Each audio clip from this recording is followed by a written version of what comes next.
আচ্ছা, প্রিভিয়াস ক্লাসে কয়েকজন অ্যাবসেন্ট ছিলেন, আপনাদের হচ্ছে ইন্ডাস্ট্রিয়াল ট্যুর ছিল দেখে। তো লাস্ট ক্লাসে কি করিয়েছিলাম, ফ্রেন্ডে থেকে কি আপডেট দিয়েছেন, কি পড়ানো হয়েছিল? আপডেটও নেন নাই, তাহলে কিভাবে হবে?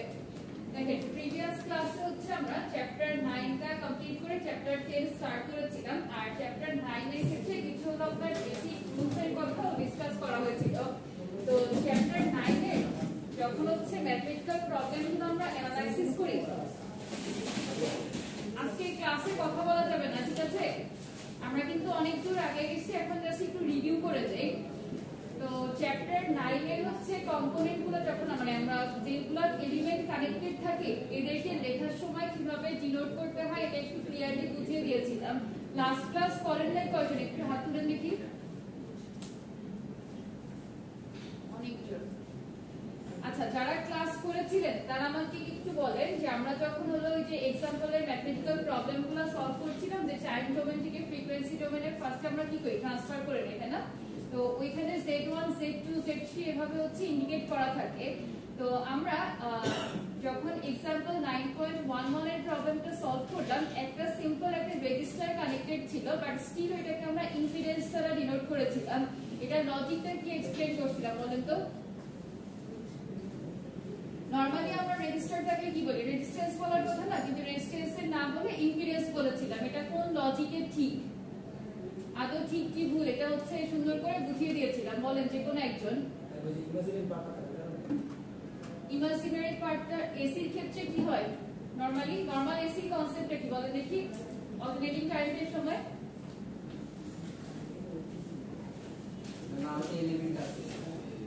আমাদের হচ্ছে রিয়েল পার্ট আর ইমাজিনারি পার্ট দুইটাই থাকে, তাই না? তো যখন হলো আমরা রেজিস্টারটাকে কনসিডারেশনে আনছি, তো ওইখানে কি এসি যদি কানেক্টেড থাকে তাহলে তো মূলত আমাদের মানে রিয়েল ইমাজিনারি দুইটাই থাকার কথা, রাইট? তো এই জায়গা যদি ইমাজিনারি না থাকে সেক্ষেত্রে আমরা কত কনসিডার করে নেই, জিরো কনসিডার করে নেই। তো নরমালি আমরা ইকুয়েশন কি শিখেছিলাম, যে z is equal to x plus iy, right?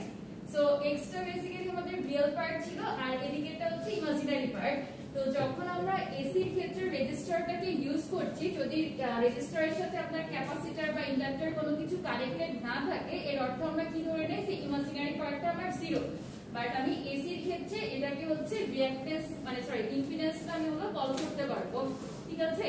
তো এটা আপনাদের হচ্ছে লাস্ট ক্লাসে আমি একটু ডাউটটা ক্লিয়ার করেছিলাম। অনেকে আমাকে কোশ্চেন করেছিলেন যে Z1 এর সময় যেহেতু রেজিস্টারের সাথে কোনো কিছু কানেক্টেড নাই, তাহলে আমরা ইম্পিডেন্স ওয়ার্ডটা যখন ইউজ করছি, let's say impedance of the 60 ohm resistor এভাবে লিখেছিলাম, impedance of the 60 ohm resistor. তাহলে এই জায়গাটাতে ইম্পিডেন্স টার্মটা কেন ঠিক, তো সব সময় মাথায় রাখবেন যদি পিওর ডিসি হয়, ডিসির ক্ষেত্রে কিন্তু আমরা রেজিস্টারের কনসেপ্টটাকে ইম্পিডেন্স নামে কল করতে পারবো না, কারণ ডিসিতে আমাদের কোনো ইমাজিনারি পার্ট থাকে না। হ্যাঁ, তো এসিতে যেহেতু ইমাজিনারি পার্টটা থাকছে, সুতরাং ওটাকে আমরা হচ্ছে জিরো কনসিডার করে এটাকে ইম্পিডেন্স নামে কল করতে পারি। আর Z2 Z3 তে নরমালি মানে নরমাল ওয়েতে লেখা ছিল যে impedance of the parallel combination of 10 microfarad capacitor and 5 henry inductor, এভাবে হচ্ছে বাকিগুলো ডিফাইন করা ছিল।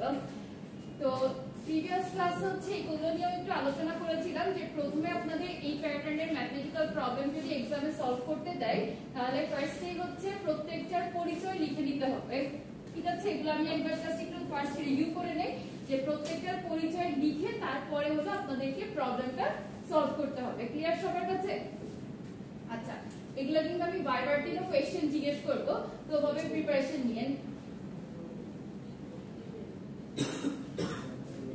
এই স্লাইডটা আপনাদের পোর্টালে শেয়ার করা আছে। আমরা হচ্ছে এগুলো নিয়ে প্রিভিয়াস ক্লাসগুলোতেও আলোচনা করেছিলাম যে যখন আমাদের রেজিস্টারতে কানেক্টেড থাকে তখন কারেন্ট ভোল্টেজ কিসে হয়, ইন ফেজে থাকে। ইন ফেজ বলতে হচ্ছে সেম ফেজে থাকবে। ক্যাপাসিটরের ক্ষেত্রে কি হয়, কারেন্ট ভোল্টেজটাকে লিড করে, ইন্ডাক্টরের ক্ষেত্রে কারেন্ট হচ্ছে ভোল্টেজকে ল্যাগ করে। লিড বলতে কি বোঝায়, ধরেন আপনি আর আপনার ফ্রেন্ড মানে কোন একটা গ্রুপ করেছেন, করে আপনি যদি কোনো একটা কাজে মানে মেইন দায়িত্ব নেন বা সামনে সামনে যান, আপনার ফ্রেন্ডরা পেছন পেছন আসে, তখন আমরা কি বলে থাকি যে একজন হচ্ছে লিড করছে, তাই না? তো ক্যাপাসিটরের ক্ষেত্রে অলওয়েজ মাথায় রাখবেন যে কারেন্টটা ভোল্টেজটাকে লিড করে, আর ইন্ডাক্টরের ক্ষেত্রে কি হয়, কারেন্ট হচ্ছে ভোল্টেজকে ল্যাগ করে। তাহলে অন্যভাবে আমরা বলতে পারি in case of inductor voltage leads current, ঠিক আছে? তো এই কনসেপ্টগুলো আগেও আলোচনা করা হয়েছিল, এটাকে আমি জাস্ট একটা সামারাইজড ওয়েতে আপনাদের স্লাইডে অ্যাড করে দিয়েছি। এই স্লাইডগুলো সবকিছু পোর্টালে আপডেট করা আছে। ইকুয়েশনের মাধ্যমে আমি কিছু হচ্ছে এক্সপ্লেনেশনও অ্যাড করেছি, যদি এগুলো কোয়েশ্চেন আসে যে আমাদের যে এগুলো বলি আমরা যে ক্যাপাসিটরের ক্ষেত্রে কারেন্টটা লিড করে, এর আদৌ কোনো হচ্ছে ম্যাথমেটিক্যাল এক্সপ্রেশন দিয়ে এক্সপ্লেনেশন বা গ্রাফিক্যাল রিপ্রেজেন্টেশন আছে কিনা। তো আপনাদের সুবিধার্থে আমি প্রত্যেকটা জিনিসকে খুব সুন্দরভাবে হচ্ছে এক্সপ্লেন করেছি এখানে, যে কেন আমরা বলি যে in case of capacitor current leads voltage. এই ওয়ার্ডটাকে বা লাইনটাকে জাস্টিফাই করার পেছনে যে ম্যাথমেটিক্যাল ফাংশনগুলো কাজ করছে সেগুলো এখানে একসাথে করে দেওয়া আছে। তো আমরা প্রিভিয়াস ক্লাসগুলোতে ক্যাপাসিটরের ইম্পিডেন্স ক্যালকুলেশন করেছিলাম কিভাবে, যে C is equal to 1 over j omega c। সবার কি মনে আছে? আচ্ছা, আজকে আমরা ক্লাস টেস্ট নিচ্ছি না, ফাইন, কিন্তু পুরো ক্লাসটা আপনারা আমার সাথে একটু রেসপন্স করেন, তাহলে আপনাদের জন্য বুঝতে সুবিধা হবে। তাহলে ZC is equal to 1 over j omega c, এটা কখন হয়? ক্যাপাসিটরের যখন আমরা ইম্পিডেন্সটা ক্যালকুলেট করছি। তো এই প্রিভিয়াস একদম শুরুর দিকে যখন আমরা কারেন্ট ক্যালকুলেশন করেছিলাম, কারেন্ট ক্যালকুলেশনের একটা ইকুয়েশন ছিল না, I in respect of time, টাইমের রেসপেক্টে যদি আমি কারেন্টটাকে বের করতে চাই C dt of v, অর্থাৎ আমরা যখন হচ্ছে এই ক্যাপাসিটরের ক্ষেত্রে কারেন্টটাকে বের করতে চাই, তাহলে কি বলতে পারি যে for a capacitor the current is proportional to the rate of change of voltage. Rate of change of voltage বলতে কি বোঝায়? ভোল্টেজের যে চেঞ্জটা, ওইটার রেটটাকে আমরা কি বলে থাকি? কারেন্ট। তো এটা সবাই একটু খাতায় নোট করে তো, যে for a capacitor the current is proportional to the rate of change of voltage, অর্থাৎ rate of change of voltage যেটা আছে তার সাথে কারেন্টটা কিভাবে কাজ করে? প্রপোর্শনালি কাজ করে। সবাই এই লাইনটা নোট করেন।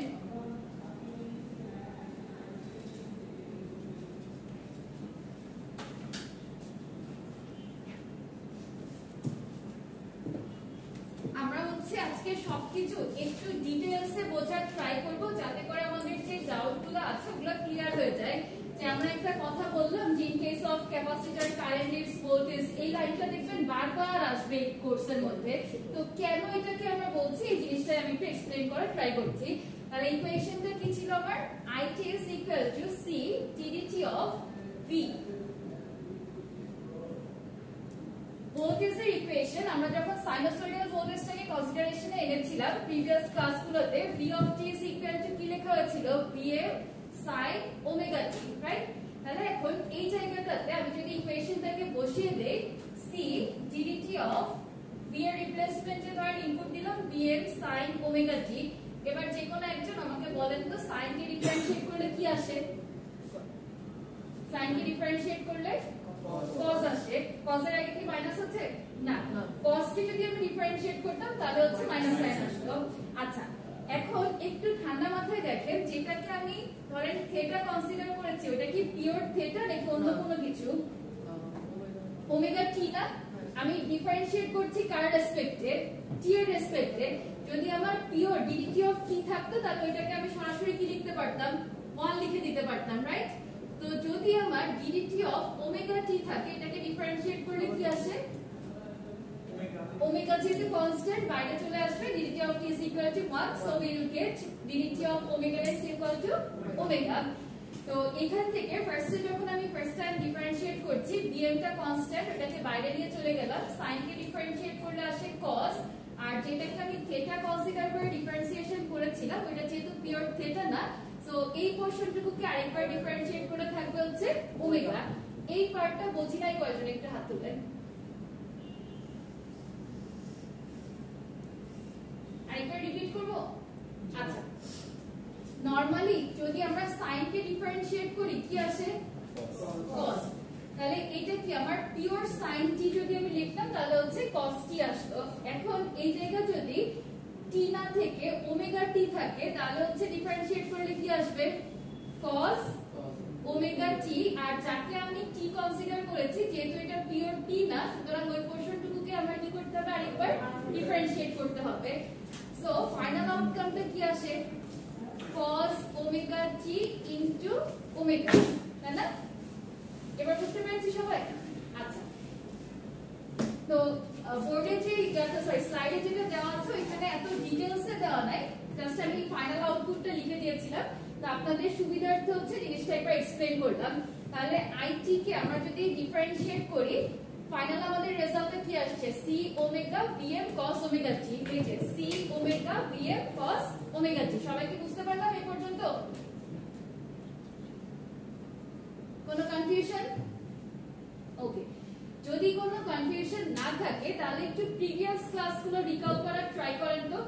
ওমেগা cos কে আমি যদি sin এ কনভার্ট করতে চাই, ঠান্ডা মাথায় বুঝে বলেন, আমি cos থেকে কোনটাতে কনভার্ট করতে যাচ্ছি, sin এ।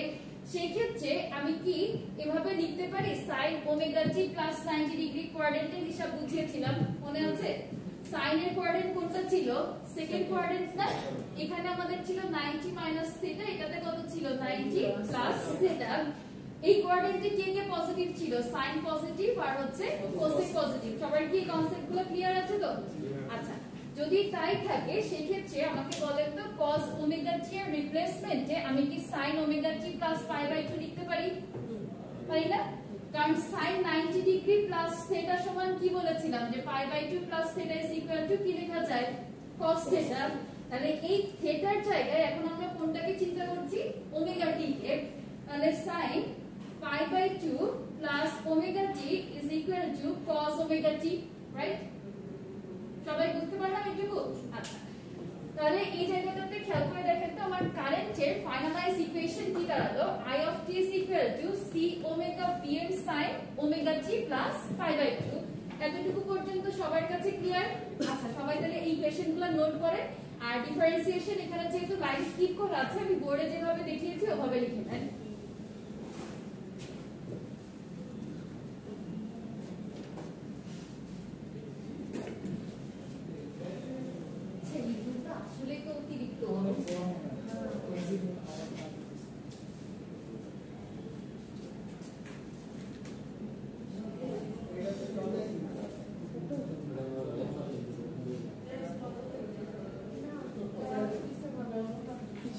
আচ্ছা ঠিক আছে, আমরা একটু পড়ালেখার দিকে ফোকাস করি, দেখি গরম কম লাগে কিনা। এদিকে ফোকাস করলে আরো বেশি।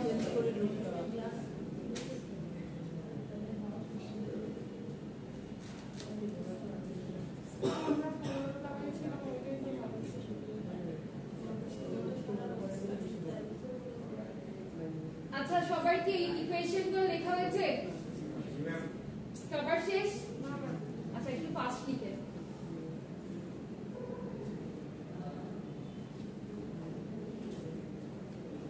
আমাদেরকে কিন্তু এক্সামের টাইমে ইকুয়েশন গুলো মনে রাখতে হবে, ঠিক আছে? যে যদি কোনো শর্ট কোশ্চেন এই টাইপের আসে যে why current leads voltage in case of capacitor, in that case you have to write down all the equations and then you have to do the calculations accordingly.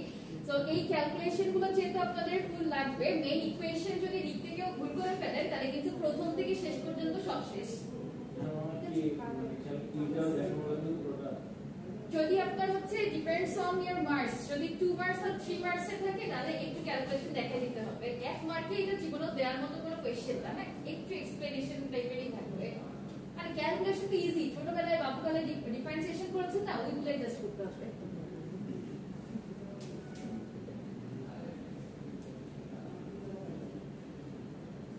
শেষ সবার লেখা? ফাইন।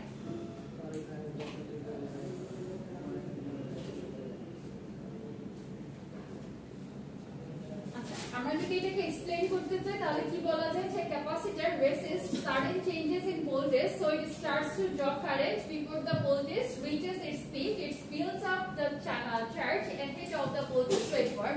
তো এগুলো মুখস্থ করার কিছু না, এটা জাস্ট আপনাদের জানানোর উদ্দেশ্যে লেখা আছে।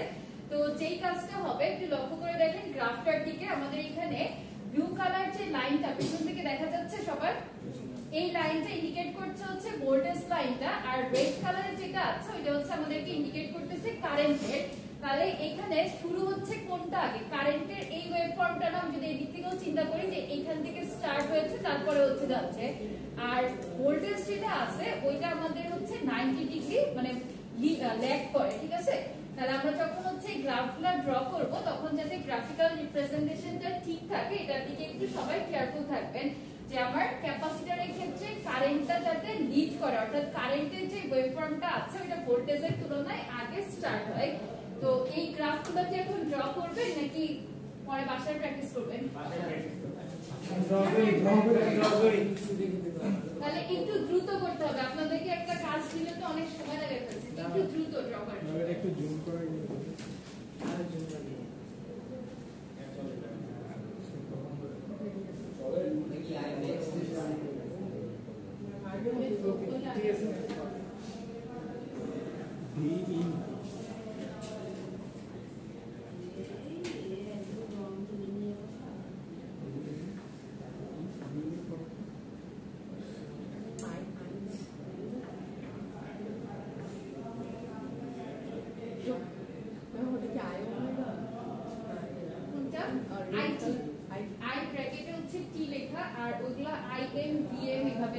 যেগুলো আপার সাইডে আছে সেটা হচ্ছে পজিটিভ আইএম ভিএম, আর যেগুলো ডাউনওয়ার্ডে আছে মাইনাস আইএম মাইনাস ভিএম, অর্থাৎ নেগেটিভ সাইড থেকে যখন স্টার্ট হচ্ছে তখন হচ্ছে মাইনাসের গুলো, আর পজিটিভের থেকে হলো প্লাসের গুলো। সবসময় হলো এই টাইপের গ্রাফ যখন ড্র করবেন তখন একটু দুইটা কালার ইউজ করার ট্রাই করেন। রেড কালার কেউ ব্যবহার করবেন না, পেন্সিল দিয়ে একটা ড্র করেন, আরেকটা হচ্ছে আপনার ব্লু দিয়ে করলে বেটার। অথবা যদি কারো বাসায় আগে ছোটবেলার হচ্ছে পেন্সিল কালার থাকে ওইটাও ইউজ করতে পারেন, অনলি রেড অরেঞ্জ এগুলো ব্যবহার করা যাবে না।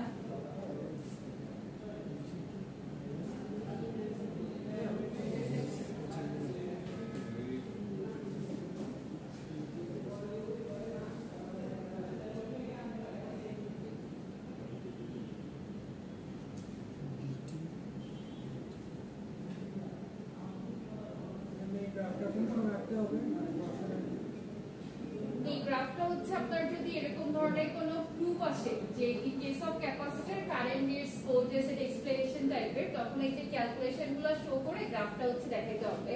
আর নরমাল অনেক ক্ষেত্রে হচ্ছে আমরা যদি ম্যাথমেটিক্যাল প্রবলেমের সাথে আপনার এরকম কোনো একটা কিছু অ্যাড করে দেই যে যেখানে এই যে কারেন্টটা যে লিড করছে ভোল্টেজকে এই ধরনের কোনো কিছু এক্সপ্রেস করতে হবে, তখন এই ডায়াগ্রামগুলো দিয়ে দিতে হয়। তো এই কোয়েশ্চেনটা হচ্ছে অনেকভাবেই আসতে পারে, একটা বড় অঙ্কের ছোট লেজুর হিসাবেও থাকতে পারে, অথবা হচ্ছে আপনার এমনি স্পেসিফিক কোয়েশ্চেনে থাকতে পারে।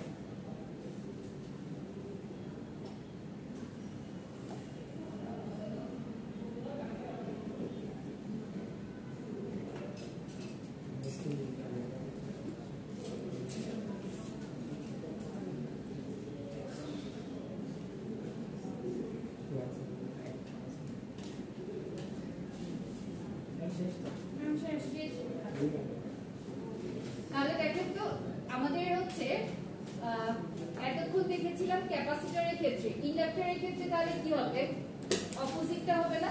ক্যাপাসিটরে যদি কারেন্ট লিডস ভোল্টেজ হয়, ইন্ডাক্টরে হবে কারেন্ট ল্যাগস ভোল্টেজ। তো এটা যখন আমরা প্রুফ করতে যাব প্রসেসটা হচ্ছে সেম। ফার্স্ট আমরা z এর ইকুয়েশনটা লিখে নিব। z এর ইকুয়েশন কি ছিল? Impedance of inductor ZL = j omega L। এরপর ইন্ডাক্টরের ক্ষেত্রে আমরা যখন ভোল্টেজটা ক্যালকুলেট করি, for an inductor the voltage is proportional to the rate of change of current. তাহলে আমাদেরকে এই জায়গাতে যে কাজটা ক্যাপাসিটরের ক্ষেত্রে করেছিলাম তার উল্টা কাজ করতে হচ্ছে, রাইট? ক্যাপাসিটরের ক্ষেত্রে IT সমান কি বের করেছিলাম? C dt of V, আর ইন্ডাক্টরের ক্ষেত্রে আমরা কোনটা ফাইন্ড আউট করছি? V। V সমান হলো L dt of I। Equation কি সবার মনে থাকবে? দেখেন সহজভাবে বলতে গেলে ক্যাপাসিটর যখন আমরা নিয়ে কাজ করছি তখন হচ্ছে ভোল্টেজটা রাইট সাইডে, মানে C dt of V, আর যখন ইন্ডাক্টর নিয়ে কাজ করব তখন রাইট সাইডে থাকবে কারেন্টটা। সহজভাবে যদি আমি মনে রাখি তাহলে আমি ক্যাপাসিটরে কোনটাকে লিড করে বলছি? কারেন্টটাকে না? তাহলে কারেন্টটাকে আমরা হচ্ছে প্রায়োরিটি বেশি দিব, আর ইন্ডাক্টরে লিড করে কোনটা? ভোল্টেজ। তাহলে হচ্ছে ভোল্টেজটাকে প্রায়োরিটি বেশি দিব। প্রায়োরিটি বেশি দিব বলতে হচ্ছে ওর ইকুয়েশনটাকে আমরা লিখে তারপরে বাকি ক্যালকুলেশনগুলো করব। এটা কি আমি পুরো লাইন টু লাইন এক্সপ্লেইন করব নাকি পারবেন? ম্যাম ইন্ডাক্টরের ক্ষেত্রে ভোল্টেজের যে প্রথম যে ইকুয়েশনটা ওটা কি? এই যে ম্যাম ক্যাপাসিটরের ক্ষেত্রে তো Q = CB, ওটা থেকে এটা আসে। ভোল্টেজের equation L dt of I। তাহলে Q = CB, ওটা থেকে এই প্রমাণটা করছেন না? না, Q = CB থেকে করি না, একদম হচ্ছে ডিফারেন্সিয়েশনের যে ইকুয়েশনটা ছিল এটা দিয়ে করছি। এটাই তো মানে I = C dt of V, এটা তো Q = CB থেকে আসে না? Q = IT ইকুয়েশন থেকে আসছে, ওইটার পরের স্টেপে এখানে আসতে হয়, তারপরের স্টেপে ডিফারেন্সিয়েশন এটাতে যখন হচ্ছে আমরা ইন্ডাক্টরের ক্ষেত্রে ক্যালকুলেট করব, ডাইরেক্ট হলো আপনার ভোল্টেজ নিয়ে যেহেতু কাজ করছি, তাহলে VT is equal to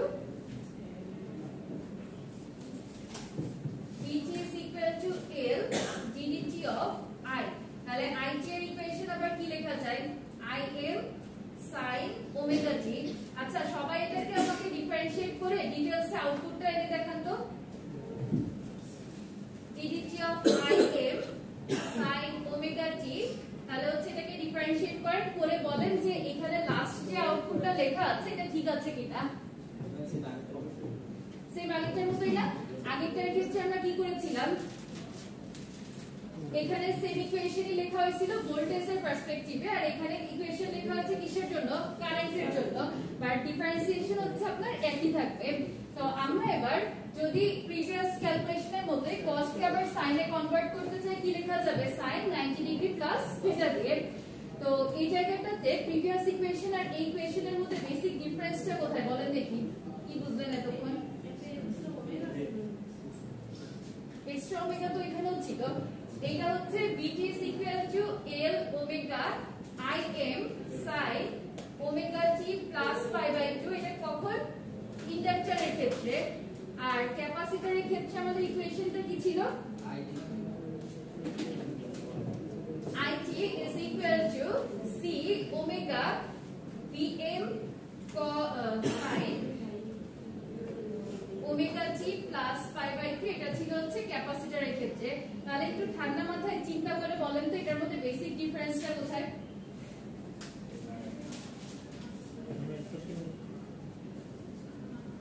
capacitor current 90 degree আগে আছে। ফাইন, ক্যাপাসিটরের ক্ষেত্রে কারেন্টটা কি আছে? 90 ডিগ্রি আগে আছে, মানে লিড করছে। আর ইন্ডাক্টরের ক্ষেত্রে ভোল্টেজটা কি আছে? 90 ডিগ্রি আগে আছে, অর্থাৎ হচ্ছে না মানে ভোল্টেজটা লিড করছে। সবাইকে আমরা ইকুয়েশন থেকে এটা বুঝলাম? ঠান্ডা মাথায় দেখেন, যখন আমি পিওর ক্যাপাসিটর, এখানে কিন্তু অন্য কোনো এলিমেন্ট কানেক্টেড নাই, পিওর ক্যাপাসিটর পিওর ইন্ডাক্টরকে আমরা কনসিডার করছি, তাহলে ক্যাপাসিটরের ক্ষেত্রে আমরা যেটা দেখতে পাইলাম, ক্যাপাসিটরের ক্ষেত্রে কারেন্ট যেটা আছে ওইটা কত ডিগ্রি এগিয়ে আছে? 90 ডিগ্রি। আর ইন্ডাক্টরের ক্ষেত্রে ভোল্টেজ হচ্ছে কত ডিগ্রি সামনে মানে আগানো আছে, লিড করছে কত? 90 ডিগ্রি। তাহলে ওই যে লাস্ট আমরা যে হচ্ছে একটা লাইন লিখি যে in case of capacitor current leads voltage, আর in case of inductor current lags voltage অথবা ভোল্টেজ লিডস কারেন্ট, এই ইকুয়েশনগুলো বা এই লাইনগুলোকে কি জাস্টিফাই করা গেল? তো পরীক্ষার সময় বা হচ্ছে আপনাদের নিজেদের জানার জন্য এগুলো কিন্তু খুবই ইম্পর্টেন্ট, যে আমরা শুধু মুখস্থ করে যাব এইভাবে হচ্ছে ইঞ্জিনিয়ারিং হবে না। আমাদেরকে যে কাজটা করতে হবে, যেই কথাটা আমরা বলছি ওইটার পেছনে লজিক কোনটা আছে, ম্যাথমেটিক্যাল এক্সপ্রেশন, গ্রাফিক্যাল রিপ্রেজেন্টেশন সবকিছু মার্চ করে একটা হচ্ছে থিওরি দাঁড় করাতে হবে। এখানে সেকেন্ড ইকুয়েশনে b of t equal bm sin omega t, তো লেখা আছে dt of b of t এর পরিবর্তে হ্যাঁ c দেখানো হবে। c তো কনস্ট্যান্ট, তাহলে কনস্ট্যান্ট জিনিস কি বাইরে চলে যায় না? বাইরে তো মানে লিখতে তো হবে না, লিখেছি তো এই যে second equation b of t। আচ্ছা এইটা কিন্তু আমরা যখন সাইনোসয়েডাল ভোল্টেজের ইকুয়েশন লিখেছি ওইটা আপনি একটু ক্লাসে মনে লেট করছিলেন, তারপরে IT সমান c ddt অফ এই টোটাল ইকুয়েশনটাকে বসিয়েছিলাম, বসানোর পরের লাইনে হচ্ছে ডিফারেন্সিয়েট করে দেন হলো এই ইকুয়েশনটা আসে। এখানে যেমন বসাইছি না, আচ্ছা মুছে দিয়েছি, তো এখানে যেরকম ভাবে আমরা লিখছিলাম যে I of t is equal to c, main equation ছিল হচ্ছে ddt of pt, তাহলে এইখানে v এর রিপ্লেসমেন্ট আমি কি বসাবো? bm sin omega t।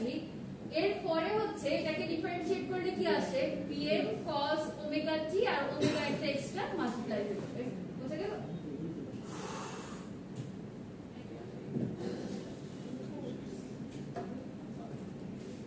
এসব লিডিং ল্যাগিং এটা নিয়ে আর কার কোনো কনফিউশন আছে এই পর্যন্ত? কোশ্চেন করলে সবাই পারবেন? ইনশাআল্লাহ ওরা তো লাগবেই, কিন্তু পড়েন যে কতটুকু দিনের দিন করে ফেলবেন। এটা তো একদম ফার্স্ট ক্লাস থেকে বলছি যে যেই ক্লাসের পড়া ওই দিন বাসায় যে যদি নোট করে ফেলেন তাহলে হচ্ছে প্রেসারটা কিন্তু থাকে না। এই এত কিছু জমে গেছে এখন সে পড়তে আপনারা ফলাফল স্যার ক্লাস একদিনে বললেন না, অনেক প্রেসার। এই যে দাও এক সাথে বল এটা আসলেও ঠিক। এখন মানে আপনার যেদিন আসলে তাও পর না একদম আমি যেদিন প্রেশার না ওই দিন ঘুমাই ক্লাসে। আচ্ছা তাহলে একটা ইজি সলিউশন দেই আপনাদের হচ্ছে মানে আমার ক্লাসের পরে কল্যাণ স্যার একটা পড়লে মানে দুইটা ক্লাস মিলে প্রেশার হয়ে যায় এটাই তো। এটা কবে হয়? শুধু শনিবার দিনটা না, মঙ্গলবারে আমার ক্লাসের পরে কল্যাণ স্যারের ক্লাস স্যার একটা আবার বৃহস্পতিবার। আচ্ছা তো যেটাই হোক না কেন এই একটা দিনের যে প্রেশার আপনাদের রবি সোম বন্ধ থাকে না? আমরা কিছু বলবো না, আমার কাছে সলিউশন থাকবে। না দেখেন এটা কিন্তু লজিক্যাল সলিউশন। বাবা একদিন প্রেশার পড়ছে এটা আমিও মানলাম, কিন্তু তারপরে 2 দিন যে বন্ধ থাকে এই 2 দিন বন্ধে আমি একটা না 3 ঘন্টা এইভাবে বসে একভাবে শোনেন শনিবারের দিনে আমার ক্লাসের যে প্রেশারটা আপনাদের যায় এটার নোট আপনারা রবিবার করেন আর কল্যাণ স্যারেরটা সোমবার করেন, শেষ। এই যে আপনার ক্লাস করার পরে স্যার তো আপনি বেরোতে স্যার ঢুকে, তো আমাদের সময়ও তো পাই না। মোটামুটি আপনারটা নোট করার পরে স্যারটা নোট করতে মন চায় না, কিছুই ক্লিক না। ও আচ্ছা আমি ক্লাস লেকচারে ওইটার নোটের কথা বলি না, কিন্তু বাসায় নিয়ে যে মানে নিজেদেরকে নোট খাতায় নোট করার কথা বলছি। আচ্ছা নোট খাতায় নোট করে পড়েন কয়জন একটু হাত তুলবেন? পড়তে যখন পড়ি তখন লিখি। অ্যাজ ইউজুয়াল ফিমেল স্টুডেন্টরা সবসময় সুন্দর করে একটু নোট করে আর আপনাদের খাতায় কোনো আচ্ছা যাই হোক তাহলে আমি একটা আপনাদের কাজ করতে পারি, সেটা হচ্ছে আমার ক্লাসের ফুল টাইমটা আমি এভাবে না দিয়ে লাস্ট 10 মিনিটস একটু জাস্ট রিভিউ করব, যে পুরো ক্লাসটা পড়িয়েছি 10-15 মিনিট ওটা রিভিউ করব, তাহলে আপনাদের ব্রেনটা একটু ঠান্ডা থাকবে। এরপরে স্যার এই ক্লাসে হচ্ছে আবার কিভাবে কনসেন্ট্রেট করতে হবে। শুধুমাত্র স্যাটারডে কিন্তু এই প্রবলেমটা হচ্ছে, তো এটা আমি এভাবে একটু ম্যানেজ করি, তারপরে দেখেন কাজ হয় কিনা। আর বাসায় যে করতে হবে এই 2 দিন যে বন্ধ পান এই 2 দিনে হলো পুরো কোর্সের যা যা আপনাদেরকে পড়ানো হয়েছে এগুলো কিন্তু সুন্দর করে নোট করে পড়ে ফেলতে হবে। আর আপনাদের সপ্তাহে ক্লাস থাকে কয়দিন? 4 দিন না? শুক্র রবি সোম 3 দিন বন্ধ পান, তাও হয়তো কমপ্লেন। সবচেয়ে বেটার একটা না 4 দিন ক্লাস থাকতে 3 দিন বন্ধ থাকে। আপনারা ঘুরে চলে যেতেন, একদিন বন্ধ 3 দিন পর উঠলো। ওই যে দেখেন কেউ বাড়ি চলে যেত, কেউ হচ্ছে সাজেক বাড়িতে চলে যেত। আচ্ছা যাই হোক দেখেন পজিটিভলি আছে। ক্লাসের শুরুতে এইটা তো পজিটিভলি দিল, মানে দেওয়ার উপায় নাই। এর আগে যেটা ছিল যে নোট করার ব্যাপারটা সেটা পজিটিভলি দেওয়ার হয়েছিল।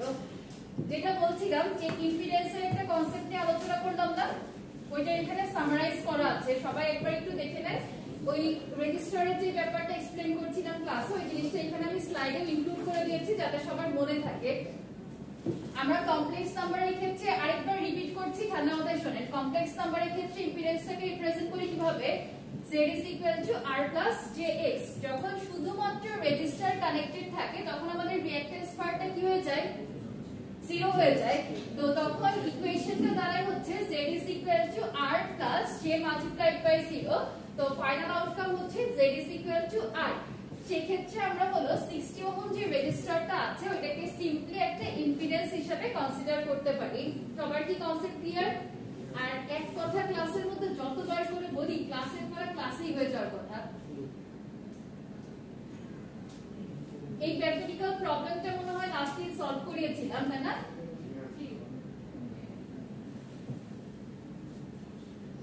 আচ্ছা এটা হচ্ছে আপনাদের প্রিভিয়াস ক্লাসের পড়াগুলাই, যে আমরা হলো যখন ফর্মুলাগুলোকে ইমপ্লিমেন্ট করি e to the power z is equal to cos theta plus j sin theta দিয়ে দেখেছি। তো এখান থেকে আবার ইমাজিনারি পার্ট রিয়েল পার্ট নিয়ে যে সব ক্যালকুলেশনগুলো করা হয়েছে ওটা একটু সামারি করে এখানে স্লাইডে অ্যাড করা আছে, চাইলে দেখতে পারেন। আর এটা হচ্ছে আপনার লাস্ট ক্লাস না, তারও আগের ক্লাসে পড়ানো হয়েছিল।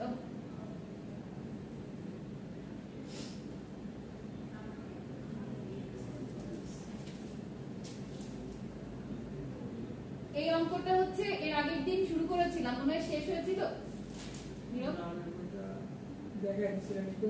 আচ্ছা ইকুয়েশনে যে নোডাল অ্যানালাইসিস কিভাবে করে ওইটা দেখিয়েছিলাম, আর হচ্ছে ক্রেমারস রুলটা আপনাদেরকে অ্যাপ্লাই করতে বলছিলাম, কয়েকজনের মনে হয়েছিল।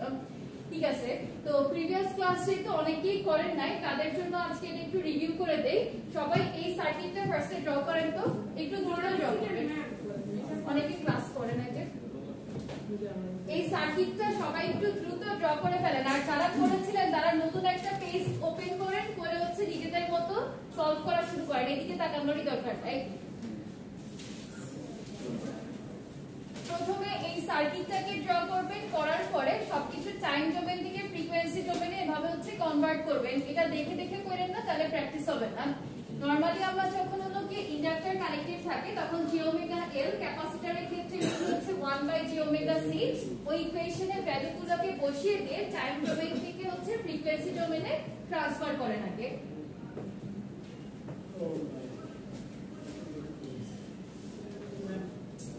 বাসা এটা করছিলাম, সমস্যা ছিল। টেনিস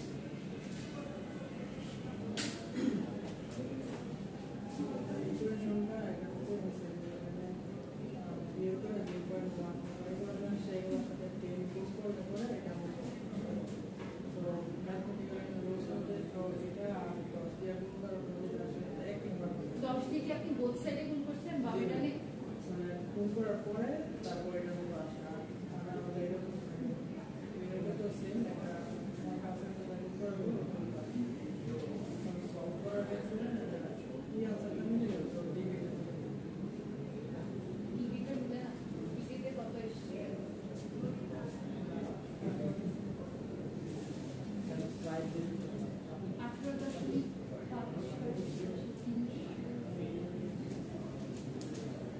এইগুলাকে হচ্ছে আপনি ফেজর ডোমেনে কনভার্ট করে তারপরে ইকুয়েশনে বসে দেখছিলেন।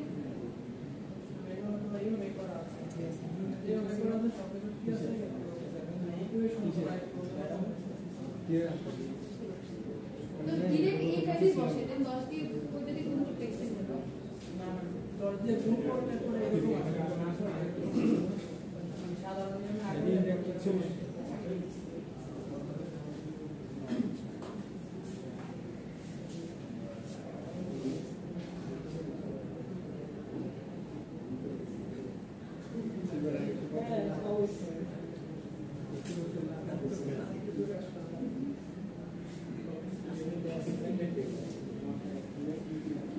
নিরব ক্যালকুলেটরটা থাকলে দিয়েন তো।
আচ্ছা, সবার উদ্দেশ্যে একটা জিনিস একটু বলছি, আপনারা হলো কেসিএল যে ইকুয়েশন লেখা এটা হলো সবাই পারবেন, কারণ এটা হচ্ছে সার্কিট 1 এ অলরেডি শিখে এসেছেন, তাই না?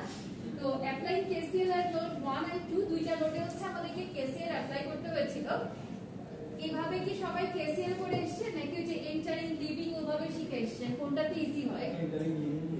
আচ্ছা, আমি একটা ইজি প্রসেস দেখাই। ধরেন আমাদের নোড কয়টা এখানে? দুইটা না? তো আমরা যখন নোড 1 এ লিখবো তখন এইটাকেই ফার্স্ট প্রায়োরিটি দেব। So v1 -20 divided by 10। আমার সাথে একটু লিখে নেন, v1 -20 divided by 10 plus next হচ্ছে কোনটায় কানেক্টেড আছে? গ্রাউন্ডে না? So v1 -0 divided by -10 2.5 plus আর যে 4 ওহম যেটা আছে এটা হচ্ছে আমাদের in between v1 and v2।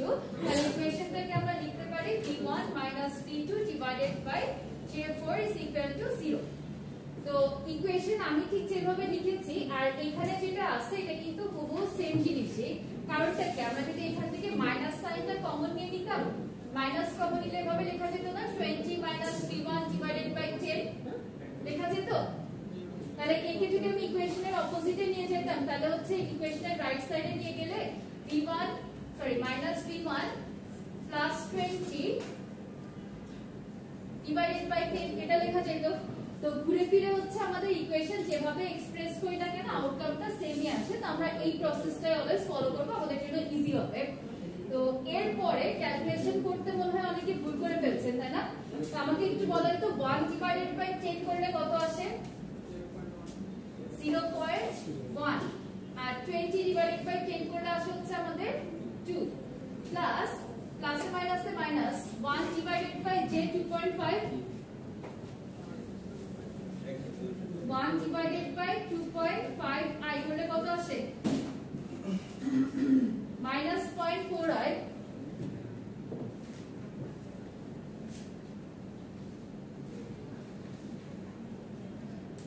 Minus 2.5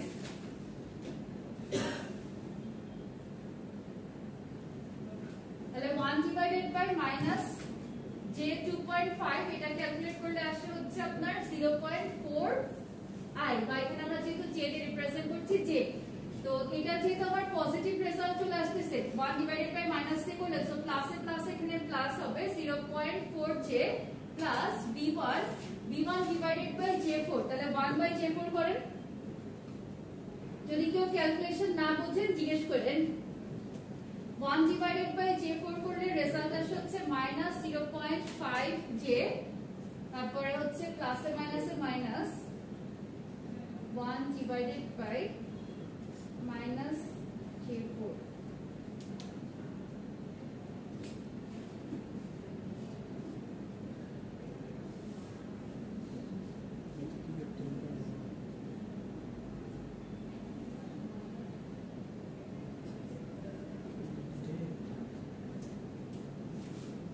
এই লাইনটা বুঝতে পারেন না এমন কয়জন আছেন? একটু হাত তুলে দেখি। দেখেন এই কাজটা হচ্ছে পুরোপুরি ক্যালকুলেটরে করছি। আমাদের ইকুয়েশন যে ফরম্যাটে আছে নরমালি কি এই ফরম্যাটে কমপ্লেক্স নাম্বার একটা রিয়েল নাম্বার এভাবে আমরা এলসিএম করতে পারবো? ইজিলি পারবো না। তো আমরা যে কাজটা করছি একটু ভেঙে ভেঙে ক্যালকুলেশনটা করে নিচ্ছি। তাহলে এই যে 1/10 কার সাথে মাল্টিপ্লাইড অবস্থায় ছিল? b1 - 20 এর সাথে না? তাহলে আমরা 1/10 ইনটু b1 করলে কত আসে? 0.1 b1। আবার 1/10 ইনটু 20 করলে কত আসে? 2 আসে। সেম ওয়েতে যখন আমি 1 ডিভাইডেড বাই মাইনাস j 2.5 করলাম তখন আসে হচ্ছে 0.4j। 0.4j এর সাথে কোনটা আছে? b1 টা। তো ওভাবে হচ্ছে বাকিগুলোকে বসিয়ে দিয়েছি। সবাই কি বুঝতে পারছো? আচ্ছা, এবার আমাদের যে কাজটা করতে হবে সেটা হচ্ছে b1 গুলোকে একদিকে করব, b2 গুলোকে এক সাইডে করব, আর হচ্ছে যদি কোনো কনস্ট্যান্ট থাকে এটাকে ইকুয়েশনের রাইট সাইডে নিয়ে যাব। তাহলে আমার b1 আছে কার সাথে একটু দেখি, 0.1 b1 plus 0.4 j b1 minus 0.25 j b1, আর হচ্ছে b1 কার সাথে আছে না plus 0.25 j b2 is equal two এই ইকুয়েশনের রাইট সাইডে নিয়ে গেলে প্লাস 2 হয়ে যাবে। তো এরপরে আমরা হচ্ছে রিয়েল পার্টের সাথে ইমাজিনারি পার্টকে কি এট আ টাইম যোগ করে দিতে পারবো? কখনো সম্ভব? এটা সম্ভব না। তাহলে আমাদেরকে রিয়েল যতটুকু ছিল অর্থাৎ 0.1 b1 ওভাবেই রাখি, আর এই দুইটাকে অ্যাড করেন তো 0.4j মাইনাস 0.25j।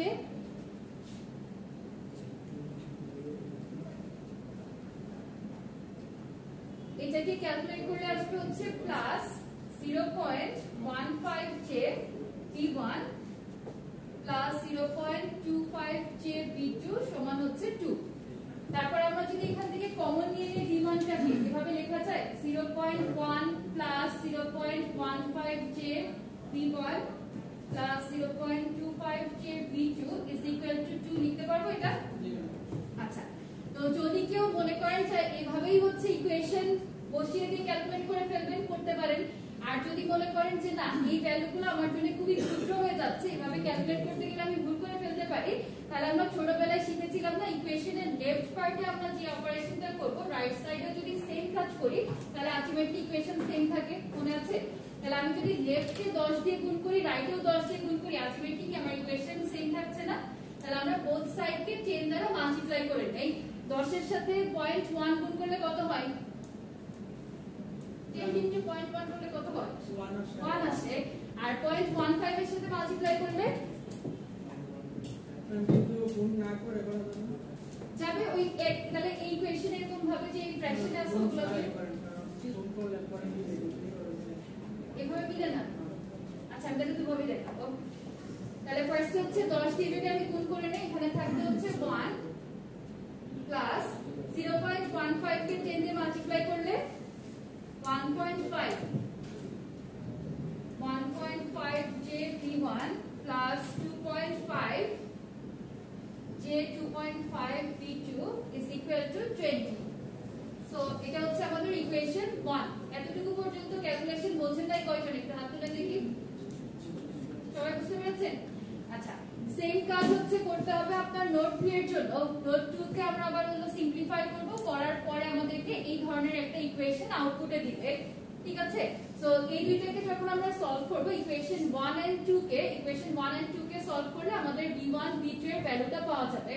তো এগুলোকে কি আমরা স্ট্রেট ফরওয়ার্ড ক্যালকুলেটর ইকুয়েশন মোডে যে দুইটা ইনপুট দিয়ে আউটপুট আনতে পারবো? সম্ভব? কিছু কিছু আছে, কিছু কিছু ম্যাথ দিয়ে আচ্ছা যখনই হচ্ছে আপনার ইমাজিনারি পার্ট থাকবে অর্থাৎ i রিলেটেড কোনো টার্ম থাকে তখন আপনি ডিরেক্ট হলো ক্যালকুলেটর ইকুয়েশনে যে সলভ করতে পারবেন না। ওটা কখন করা যায়? যখন আমাদের অনলি হচ্ছে রিয়েল পার্ট থাকে। বুঝাইতে পারলাম? কারণ আপনি যে ম্যাট্রিক্স মোডে কাজ করছেন আমাদের কিন্তু ডিফারেন্ট মোডে কাজ করতে হয়। যখন আপনি ইকুয়েশন বা ম্যাট্রিক্স এগুলাতে কাজ করছেন ওটার মধ্যে কি কমপ্লেক্স ইনপুট দেওয়া যায়? যাচ্ছে না, তো আপনাকে কমপ্লেক্সে যে তাহলে হচ্ছে ইনপুটগুলো দিতে হয়। আমাদের এরকম ধরনের ইকুয়েশন আসলে তখন হলো সরাসরি কোনো সলভ করার উপায় নাই। তো আমাদের ইজিয়েস্ট একটা ওয়ে আছে, সেটা হচ্ছে ক্রেমারস রুল। তো ক্রেমারস রুলটা আবার কি কয়জনের মনে আছে একটু হাত তুলে দেখি? অনেক অল্প সংখ্যকের মনে আছে। তো আমাদের যে ইকুয়েশন দুইটা আসলো, ইকুয়েশন দুইটাকে সবাই একটু বলি আমি খেয়াল করেন। ইকুয়েশন দুইটাকে ম্যাট্রিক্স ফরম্যাটে বসাতে হবে। ম্যাট্রিক্স ফরম্যাটে বসানো বোঝেন? আমি যে বলছিলাম না যে প্রথমে আমরা v1 রাখবো, তারপরে v2 রাখবো, রাইট সাইডে কনস্ট্যান্ট রাখবো। তো একদম এই প্রসেস ফলো করে দেখেন ইকুয়েশন 1 আর 2 যেটাকে আমরা পেয়েছি, প্রথমে v1 এর সাথে যে পার্টটা ছিল তাকে লিখছি, এরপরে হচ্ছে v2। Same goes for equation 2। v1 এর সাথে কি ছিল 11, v2 এর সাথে ছিল 15। তো এরপরে হচ্ছে ভেরিয়েবল লিখতে হয়, রাইট সাইডে আমরা কনস্ট্যান্টটাকে লিখি। কয়জন বুঝি না একটু হাত তুলে দেখি? ইকুয়েশন লেখার সিস্টেমটা আরেকবার রিপিট করব। দেখেন আচ্ছা যারা বুঝেছেন তারা একটু চুপ করে থাকেন, আর যারা বোঝেন না এদিকে কনসেন্ট্রেট করেন। আমার ইকুয়েশন কোন দুইটা ছিল? যখন নোডাল অ্যানালাইসিস করলাম, করার পরে সমীকরণ কি এই দুইজন এসেছে। তো এখানে আমার কোন কোন পার্ট আছে? ভেরিয়েবল হচ্ছে v1 v2, রাইট সাইডে কোনটা আছে? কনস্ট্যান্ট। তো যখন আমরা এরকম ধরনের ম্যাট্রিক্স ফরম্যাটে বসাই, প্রথমে কার ভেরিয়েবল মানে কার সাথে নিতে হবে? v1 এর সাথে যেটা ছিল, তারপরে v2। সেম হচ্ছে ইকুয়েশন 2 এর জন্য v1 v2। এখানে যে ম্যাট্রিক্সে কলাম ম্যাট্রিক্স লিখছি এখানে হচ্ছে v1 v2, রাইট সাইডে কোন পার্টটা থাকে? কনস্ট্যান্ট পার্টটা থাকে। এরপর যখন আপনি ক্রেমারস রুলটা অ্যাপ্লাই করবেন তখন কি করতে হয়? এর ডিটারমিনেন্টটা আমাদেরকে ফাইন্ড আউট করতে হবে। ডিটারমিনেন্ট কিভাবে ক্যালকুলেট করে মনে আছে? তাও মনে নাই? আচ্ছা ডিটারমিনেন্ট ক্যালকুলেশনের প্রসেস হচ্ছে আমরা এর সাথে এটা গুণ করব, মাইনাস দিয়ে এটার সাথে এটা মাল্টিপ্লাই করব। মানে যদি তিনটা বা চারটা থাকে, হ্যাঁ ভেরিয়েবল যদি তিনটা বা চারটা থাকে তখন হচ্ছে আপনার 3/3 সাইজ ম্যাট্রিক্স দিতে হয়। অত বড় দিব না পরীক্ষায়। হ্যাঁ হ্যাঁ যে যে একটা করতেছে 7 মার্কস। 40 এর মধ্যে 7 মার্ক দিয়ে দিছে। চিন্তা করেন 30 এর মধ্যে 7 মার্কস যদি এমএতে থাকে তাহলে আর কি লেখ? এই সাধারণ করে লাগছে ভাই। কি ব্যাপার স্টুডেন্ট না আমার সাপোর্টে কথা বলতেছে আজকে। হ্যাঁ এটা তো লজিক, এত বড় 7 মার্ক। আচ্ছা দেখেন আজকে মানে অনেকেই আছেন ফার্স্ট টাইম হচ্ছে এই ম্যাথগুলো দেখছেন, যারা প্রিভিয়াস ক্লাস করেছেন তারা সেকেন্ড টাইম দেখছেন, যারা আজকে ক্লাসে এসেছেন তারা হচ্ছে ফার্স্ট টাইম দেখছেন। তো এই জন্য জিনিসটা অনেক একটু মনে হচ্ছে যে লেন্দি প্রসেস মনে হয়, কিন্তু যখনই আপনারা ক্রেমারস রুলটা শিখে যাবেন তখন এই অঙ্কটা অনেক ছোট হয়ে আসবে আপনাদের জন্য। কেন বলি? কারণ হলো প্রিভিয়াস যে প্রসেসটা দেখালাম, এই যে নোডাল অ্যানালাইসিস বলেন বা মেশ অ্যানালাইসিস বলেন, এগুলো আপনারা আগেও করে এসেছেন না? এটা কি কঠিন কিছু? জাস্ট ইকুয়েশন লিখবেন, ম্যাট্রিক্স ফরম্যাটে বসাবেন, ক্যালকুলেট করবেন। ইজি মানে ইজি এটা ইজি এটা দিব না। আচ্ছা এরপরে ডিটারমিনেন্ট তো আমি ক্যালকুলেট করলাম del 1 del 2 কিভাবে বের করে? রিপ্লেস করতে হয়। ডেল্টা 1 যখন আমি ফাইন্ড আউট করব ফার্স্ট কলামকে রিপ্লেস করে দিব 20 দিয়ে, ডেল্টা 2 যখন আমি বের করব সেকেন্ড কলামকে রিপ্লেস করে দিব 22 দিয়ে, দেন হচ্ছে ফার্দার ক্যালকুলেশন। সবাইকে আমি এখন 5 মিনিটসের একটা ব্রেক দিলাম। এই ব্রেকে কেউ কথা বলবেন না। এইখানে যে স্লাইডটা আছে এই স্লাইডটা একটু চুপচাপ, অঙ্ক করতেও হবে না, কিছুই করতে হবে না, শুধু একটু তাকায় তাকায় স্লাইডটা দেখবেন। নিজেদের মধ্যে কথা বলতে কিন্তু আমি এখন ক্লাস টেস্ট শেয়ার শুরু করব। তো 5 মিনিটস হচ্ছে একদম চুপ করে জাস্ট এই স্লাইডটার দিকে সবাই তাকায় থাকবেন যে আমি কি কি লিখে রাখছি। হ্যাঁ করেন, সমস্যা নাই। আর যাদের এই কোয়েশ্চেন বুঝতে অসুবিধা ছিল আমি একদম ডিটেইলসে দেখিয়েছি, সব বইতে লাইনগুলো স্কিপ করা থাকে, এই ক্যালকুলেশনগুলো খাতায় লিখে দিতে পারেন, মানে নিজেদের কাজ করবেন 5 মিনিটের জন্য। আর যাদের ইকুয়েশন বুঝতে অসুবিধা ছিল এই টাকায় থাকবে, এইটুকুই কাজ।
হচ্ছে ক্যালকুলেশনটা ডিটেইলসে বুঝতে পারবেন, b1 b2 কিভাবে ফাইন্ড আউট করতে হয়, del 1 del 2 আর মেইন ডিটারমিনেন্ট ক্যালকুলেশন। আচ্ছা, সো এই প্যাটার্নের একটা ম্যাথ হচ্ছে আপনাদের মিড টার্মে থাকবেই, আইদার মেশ অ্যানালাইসিস অথবা হচ্ছে নোডাল অ্যানালাইসিসের উপর বেস করে। আর আরেকটু কিছু জিনিস হচ্ছে আপনাদেরকে বাসায় স্টাডি করার জন্য দিয়ে দেই, সবাই একটু নোট করেন তো পয়েন্টগুলো।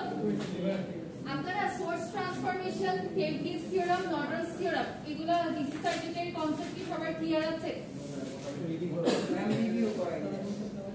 সোর্স ট্রান্সফরমেশনের সময় আমরা কি করি, ধরেন একটা রেজিস্টরের সাথে যদি আমাদের একটা কারেন্ট সোর্স প্যারালালি কানেক্টেড থাকে ওটাকে আমরা ট্রান্সফার করে একটা রেজিস্টরের সাথে ভোল্টেজ সোর্স সিরিজে দিয়ে দিয়েছিলাম। আচ্ছা, আর হচ্ছে যখন আমরা সুপারপজিশন থিওরামটা অ্যাপ্লাই করি, সুপারপজিশন থিওরামের বেসিকটা কি ছিল কারো মনে আছে? কি বলেন তো? মানে একটা করে সোর্স আমরা হচ্ছে অ্যাক্টিভেট রেখে বাকিগুলো অফ করে দেই, পরে সাম আপ করে দেখি যে টোটাল সার্কিটের যে আউটপুটটা ওর সাথে আমাদের এই যে মানে সবগুলোর সামেশন সেম হয় কিনা। তো নেক্সট ক্লাসে আসার আগে সবার জন্য একটা টাস্ক থাকবে, সেটা হচ্ছে আপনারা সোর্স ট্রান্সফরমেশন, থেভেনিনস থিওরাম আর নর্টনস থিওরাম ডিসি সার্কিটের যে বেসিক কনসেপ্টটা পড়েছিলেন ইলেকট্রিক্যাল সার্কিট 1 এ ওইটা সবাই দেখে আসবেন। আমি কিন্তু আপনাদের আজকে সুবিধার্থে ক্লাস টেস্ট নেই নাই, আবার ক্লাস টেস্ট যেদিন আপনারা দিতে যাচ্ছেন নেক্সট স্যাটারডে মনে হয় বলবেন, ওই দিনই পরীক্ষা নিব, কিন্তু মঙ্গলবার দিন আমার কাজগুলো কমপ্লিট করে আসতে হবে। কি কি দেখবেন বলেন তো? সোর্স ট্রান্সফরমেশন, থেভেনিনস থিওরাম, নর্টনস থিওরাম, এটা ডিসি সার্কিটে ঠিক যেভাবে অ্যানালাইসিস শিখেছিলেন ওটা দেখে আসবেন। কেন বললাম? কারণ হচ্ছে আমাদের এই সেম জিনিসটা কি এসি সার্কিটের জন্যও আছে না? তো যদি আপনারা একটু একবার করে দেখে আসেন, আমার জন্য এটা হচ্ছে একবার জাস্ট রিভিউ দিয়ে আমি পরবর্তী যে টপিকগুলো আছে সেটা করাতে পারবো। আর মেশ অ্যানালাইসিস সম্পর্কে কি সবার আইডিয়া আছে তো? লুপ ইকুয়েশন কিভাবে কি লেখে না লেখে? হ্যাঁ, বইতে এত বড় করে লেখা। হ্যাঁ,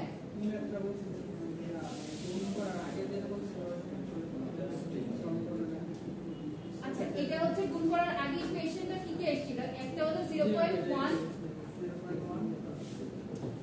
আর ইকুয়েশন 2 টাকে আদৌ ঠিক করছিলেন?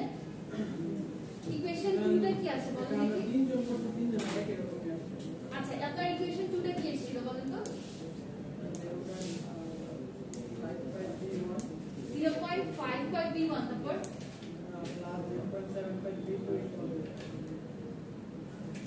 0.55v1 plus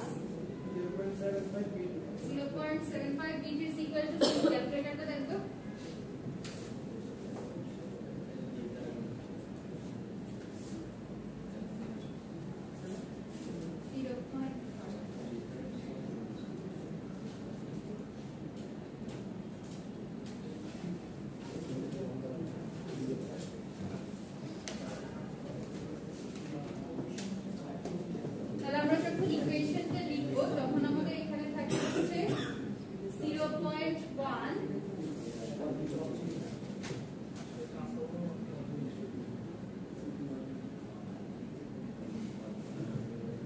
0.15 এটা হচ্ছে জে, এখানে ছিল হচ্ছে B1 এর জন্য, 0.25 জে এটা ছিল B2 এর জন্য, আর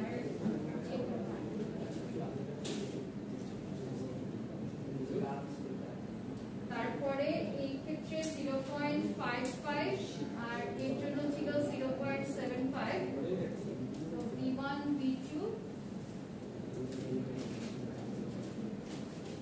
আর রাইট সাইডে হচ্ছে 2 0।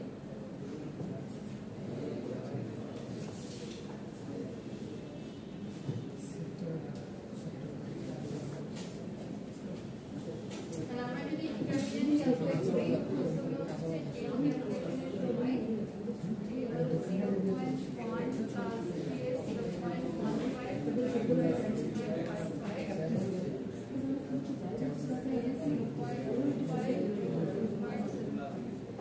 সবাই একটা কাজ করেন তো, এর সাথে এটাকে গুণ করেন, মাইনাস দিয়ে এর সাথে এটাকে গুণ করে লেখেন, দেখেন কত আসে।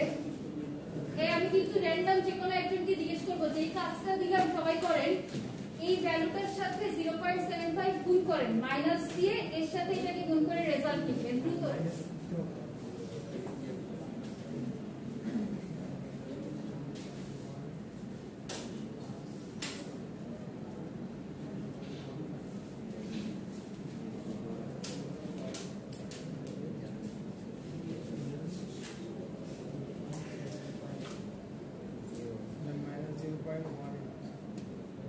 কমপ্লেক্সে নিয়েছিলেন, কমপ্লেক্সে নিয়ে দেন।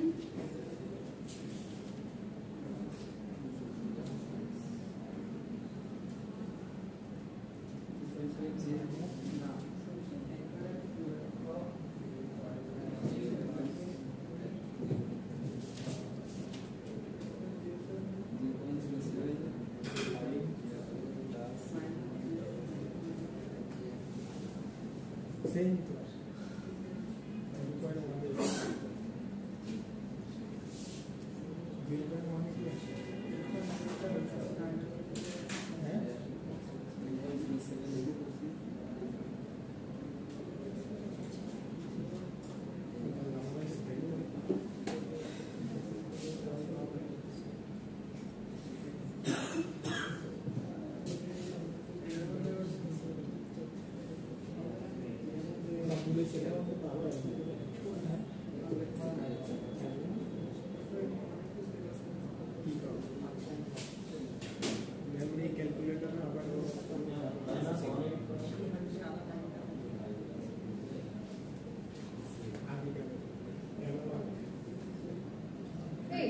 সেমই তো আসবে শেষ পর্যন্ত, এটা ঠিক আছে। তাহলে ভুল হচ্ছে কোথা থেকে?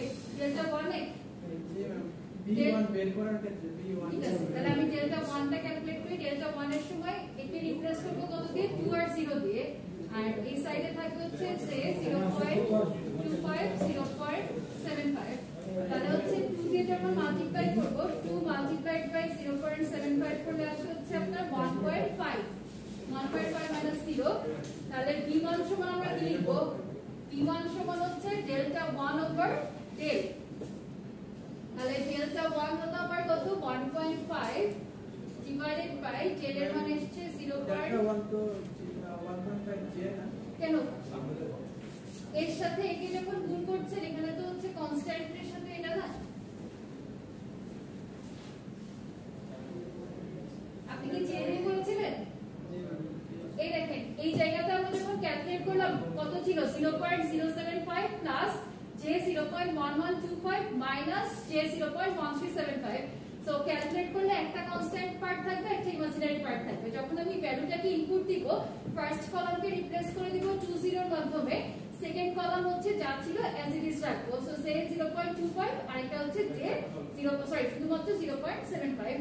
এরপর এর সাথে এটা গুণ, মাইনাস দিয়ে এর সাথে এটা গুণ, তো 0 এর সাথে যে কোনো কিছু গুণ করে কি হবে? 0 হয়ে যাবে।